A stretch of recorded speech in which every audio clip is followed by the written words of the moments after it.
This is the Lone Crater YouTube. We hope this video helps. You start by locking your sequence settings and choosing the correct color space. That prevents later shifts.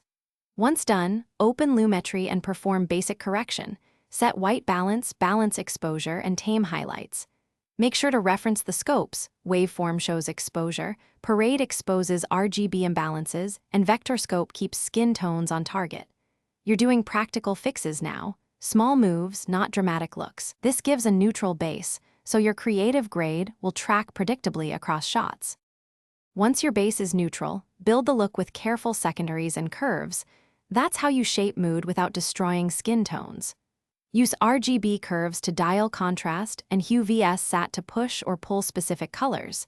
It's precise and non-destructive.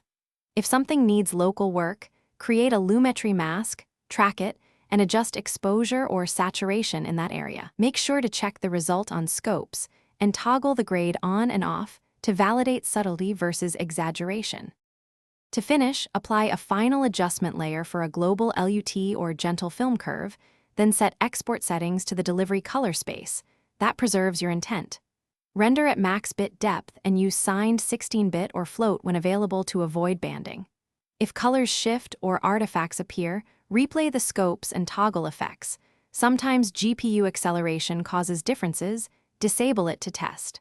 Finally, render a short clip and compare on calibrated displays to confirm the grade reads correctly. Thanks for watching.